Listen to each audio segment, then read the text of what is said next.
மாட்டேனடி செல்லம்மா, நான் கண்கள் மூட மாட்டேனடி செல்லம்மா.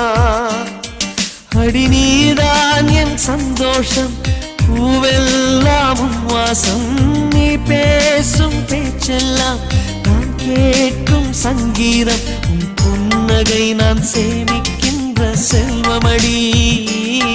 நீ இல்லை என்றால்